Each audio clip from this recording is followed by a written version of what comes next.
The arrival of European explorers, 1500s. The night is calm, and the sea moves like a slow breath. Far from the crowded ports of Europe, 3 wooden ships ride the dark swells. Their sails are tied down for the night. The crew sleeps in turns. A lookout leans on the rail and watches a sky filled with stars. He does not think about glory or conquest. He is thinking about the steady rhythm of the water and the faint glow of dawn that will return, as it always does. On the main deck, ropes coil like sleeping snakes. The air smells of salt and tar. The hull creaks softly as the ship rocks, a sound that has become ordinary to the people aboard. Below deck, a navigator traces a finger along a worn map. His charts are not complete. They never are. He trusts the North Star, the compass on its string, and the experience of sailors who once stood where he stands now. He hopes the wind will be kind tomorrow. The captain is awake. He stands near the stern and listens. The voices of the sea are quiet, but they are never silent. He knows the journey has changed everyone on board. When they left home, the world seemed smaller. Weeks later, the ocean feels endless, and the idea of another shore seems like a story told by a friend. Still, he believes in that story. He believes that new lands wait beyond the horizon. Dawn is pale and careful. It spreads across the water step by step, until the ships are silver shapes against a soft blue. Gulls cry at a distance. The crew rises slowly. Someone starts a small fire in a protected frame and warms a pot of thin porridge. The meal is simple, and the steam smells like home. No one speaks loudly. There is work to do. As the sun rises higher, a faint band of green appears at the edge of the world. At first, no one is sure if it is a trick of light. The lookout blinks, then points. The green does not fade. It grows clearer and deeper with each passing minute. Trees. A line of trees, standing like a coastline of giants. A whisper moves across the deck. The captain gives an order, and the ships change their direction, drawn to the color of land. The morning grows warm. The wind settles. The ships move more slowly now, careful in the unfamiliar waters. The sea changes color as the land comes closer. It is less blue and more green, and the waves are smaller, as if they are protecting the shore. The crew can smell something new in the air. It is not only salt. It is the smell of leaves, and rich soil, and flowers they cannot name. They drop anchor in a calm bay. The ships face a wide stretch of beach. Beyond it, a forest rises, layered and deep, with trees taller than cathedrals. The surf bumps against the hulls in a gentle, steady rhythm. The captain gathers a small group of sailors and an interpreter who speaks several languages learned in earlier voyages. They lower a boat. Oars dip into the water, and the ship drifts from them as if it wishes to keep them safe. When the sailors step onto the sand, they pause. The sand is not the same as the sand at home. It is softer, and it seems to hold the warmth of the sun. A river mouth opens not far away, and the water there is brown and sweet. Birds call from the edge of the trees, curious and unafraid. The men speak quietly, almost in whispers. The world feels larger than it did a moment before. They walk a short way and do not go far. They do not want to become lost in the green. The interpreter kneels and touches the ground, then stands and turns toward the forest, listening. There are voices among the trees. They are careful and close. A group of people steps forward from a shaded grove. They move with calm steps. They have lived on this land since long before these ships were built. One of them raises a hand in greeting. The captain lifts his hand in return. The interpreter speaks in words learned from other coasts across the ocean. The first words do not carry meaning. They drift like leaves in a river. Then a common term for water, food, and friend finds a place to rest. The air grows easier. The people by the trees are cautious, but they are not hostile. They point to the river, to the sky, to the forest. They name what they see. The visitors try to repeat the sounds. More people arrive, drawn by the sight of boats and strangers. The explorers bring small gifts, a bright bead, a metal knife, a simple mirror no larger than a palm. The people of the land bring roasted fish, berries, and a woven basket that smells of sweet grass. The items change hands without rush. Everyone watches everyone else. Curiosity guides them more than fear. The sea sighs and offers a steady backdrop. As the day passes, the crew learns simple paths, to the river bend where the water is fresh, to the small rise where the wind feels cool, to the shaded place where the forest opens into a meadow. They see deer moving like quiet shadows and hear the pluck of frogs in the reeds. A child from the village smiles, then laughs at the shiny mirror, pressing a nose to its bright surface, delighted by the reflection. The ship's carpenter repairs a broken handle on a basket, using a small nail. He has never seen this kind of weave before. He studies it with care and respect. At sunset, the explorers return to the ship. They row slowly, heavy with the day's experiences. On deck, they share what they saw. The navigator writes notes, the shape of the bay, the angle of the river, the height of the tallest trees. The captain listens, then looks back at the shore, now a dark line with a soft gold rim as the sky fades. He knows they will return in the morning. He also knows that one day, more ships will follow. Night falls gently. A cool wind moves across the deck. Some sailors speak of home. Some speak of the people they met and the words they tried to say. The interpreter lies awake, thinking about how language feels when it moves from one mouth to another. He wonders what the people on shore think of these ships and their noise and their iron tools. He hopes that tomorrow, they will still be curious. He hopes they will still be welcome. The days become a pattern. Each morning, the explorers go ashore with respect. They learn where the paths are and where they are not. They learn how the tide changes the shape of the river mouth. They learn that the forest is a living thing with voices they can hear only when they are quiet. The people of the land teach them how to step lightly, how to watch the sky for hints of weather, how to find safe water by reading the color of a stream. One afternoon, an elder from the village walks with the captain to the edge of a marsh. The elder taps the ground with a stick and shows where not to step. He points to a patch of tall grass and explains it is a home for birds.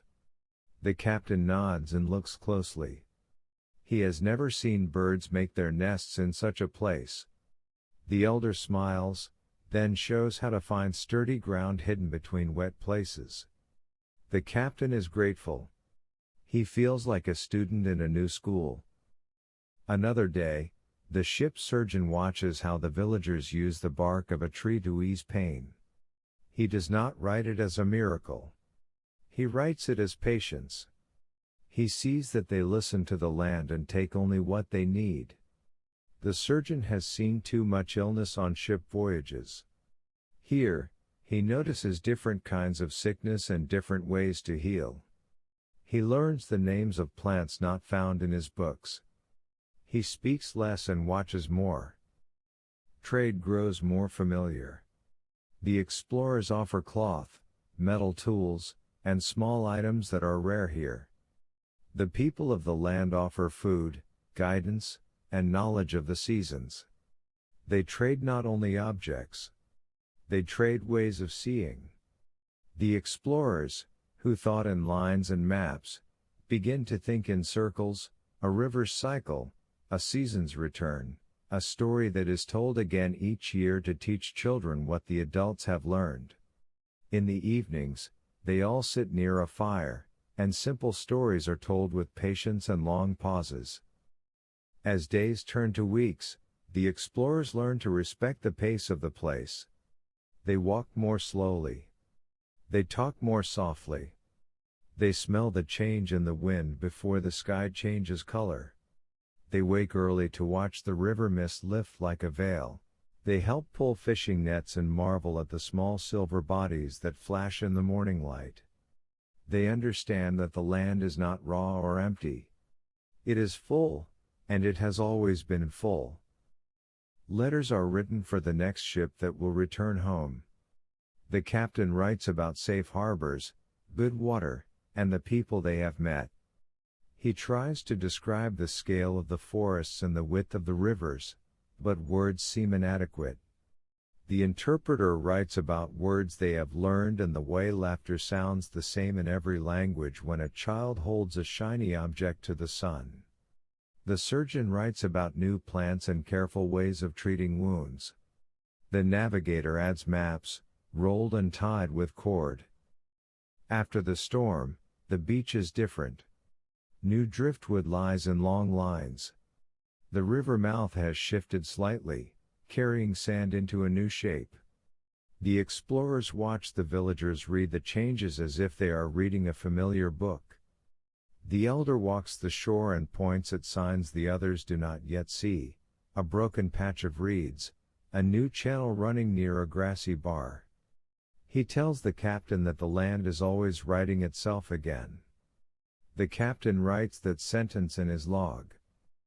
Over time, misunderstandings occur. A word is taken to mean something larger than it should, or smaller. A gesture that is polite in one place feels sharp in another. The interpreter works gently to clear the air. He explains that new friends are like new boats, they need regular checking to make sure the lines are not fraying. People nod. They slow down. They repeat their intentions. They bring extra fish to a meal. They share more stories around the fire. One evening, a storyteller from the village speaks of the first people who came to this shore long ago, guided by birds and stars. He speaks in a calm voice, with long pauses that let the night breathe. Through the interpreter, the explorers learn that the people have their own journey stories, their own arrival tales, their own maps carried in memory. The captain listens and feels the weight of his own ship's story shift. He sees that his voyage is only one thread in a much larger fabric. By late summer, the ships carry fresh water and wood. The sails are repaired. The anchors are checked. The men stand a little stronger from days on solid ground. The captain knows they cannot stay. The sea is their road, and the weather will soon change. He calls for a gathering on the beach to say farewell. The villagers arrive with baskets and smoked fish, with quiet words and clear eyes. The explorers bring their remaining gifts and their thanks. The farewell is simple. There are no grand speeches. People eat together and stand in small circles, speaking in the words they have shared while pointing and gesturing to fill the gaps. The elder gives the captain a small carving of a fish, smooth and black with age, to remind him of the river. The captain gives the elder a compass. He explains how the needle points north. The elder turns it once, twice, and then nods, as if to say he will keep it safe. When the time comes to board, the crew hesitates. The shore has become familiar. The water around the ships has become a neighborhood, with known sounds and regular patterns. But the tide is moving, and the wind is good. The captain thanks the people who have guided them. He promises that if more ships come, he will write of respect and patience. He will write that the land is not empty. He will write that it is full of stories that began long before any of them arrived. The boats push off. Oars dip and rise. The sailors look back as the gap widens. The children on the beach wave, and the sailors wave back. The ships are ready. Anchors lift. Sails climb. The wind fills the canvas, and the hulls lean gently into the open water. The bay grows smaller, and then it becomes a curve of light between headlands, and then it is a memory in the minds of those who sailed there. Days at sea find their old rhythm. The navigator keeps the North Star in sight when night is clear. The surgeon tends small cuts and sunburns. The carpenter checks the seams where the new resin was placed. The interpreter rests his voice and thinks about the next shore and what words might help there. The captain writes in his log each evening, recording not only distances but feelings, gratitude, caution, wonder. On some nights, the crew gathers to talk in the low light. They talk about the village and the river. They talk about the bird nests in the marsh and the silver flash of the fish. They talk about the storyteller's long pauses. They do not talk much about riches. They talk about understanding. They talk about how big the world is, and how even a large world can feel close when people share a fire. A week into the return journey, the sea becomes glass. The wind leaves the sails loose. The ships drift. These are patient days. The crew repairs clothing, sharpens tools, and tells stories that move slowly, like a tide coming in. The captain orders rationing to be careful, but there is no fear. The ocean, like the land they visited, has its own pace. After a time, the wind returns, as it always does, and the ships move forward again. As the voyage continues, the men try to keep their memories bright. They repeat the names they learned, even if their tongues cannot shape the sounds perfectly. They draw the shape of the fish carving in the margins of their journals. They trace the river's curve with their fingers on the deck. They close their eyes and see the green band at the edge of the water on that first morning, the moment when the story of a new shore became real. Over the next seasons, more ships prepare to sail. Word of the safe bay and the kind guide spreads. Some will go with care. Some will go with greed. The first crew cannot control what follows. But their records carry a certain tone, and tone matters. They write of patience, of the way the shore taught them to be quiet, of the way the river moved without hurry and still reached the sea. Back across the ocean, in the village by the bay, life continues. The people fish, plant, gather, and teach their children. They speak of the visitors from across the water as they speak of storms and rare birds, as part of the world, important to notice, but not the center of it. They keep the compass in a safe place. On clear nights, someone might take it out, watch the needle turn, and think about how the wind and the stars guide all travelers, near or far. Years pass. The compass continues to point north. The fish carving sits on a small shelf in a captain's room, a quiet reminder of a river that ran like a question through unknown land. The charts rest in a drawer. The little book of words finds its way into the hands of new sailors. Some of them will read the advice and follow it. Some will not. The sea will receive them all with the same steady wave. As the story closes for tonight, we return to the soft motion of the water. We remember the ships riding the swells, the green line becoming a shore, the first shared meal on the sand. We remember careful steps in a new forest and laughter at a small mirror that caught the sun. We remember that new paths are best walked slowly, with respect for those who know them well. We breathe in and out, like the tide, patient and calm. Think of the explorers looking up at the stars and feeling small. Think of the people on the shore looking at the ships and feeling curious. Picture the river flowing, always at its own speed, never rushed by anyone's plans. Let the sound of wind in tall trees reach you, even if you are far from any forest. Let the steady pull of the compass remind you that there is always a direction to follow, even in the dark. Here, at the end of the day, the ocean is once again a gentle blanket. The anchors of worry can be lifted. The sails of thought can be tied and rested. The deck of the mind can be swept clean of noise. Tomorrow will come with its own light and its own shoreline. For now, it is enough to rest in the quiet truth that the world is wide, that people can meet with care, and that journeys, when taken slowly, can lead to understanding. Before sleep comes, imagine the shoreline at dusk one more time. The last light rests on the tops of the trees, and the tide moves like a hand smoothing a blanket. Footprints from the day soften and fade as small waves reach and fall back. Somewhere a cooking fire snaps. Somewhere a rope taps softly against a mast. The world is large, yet this small cove feels complete. Water, sand, forest, sky, and people sharing them with care.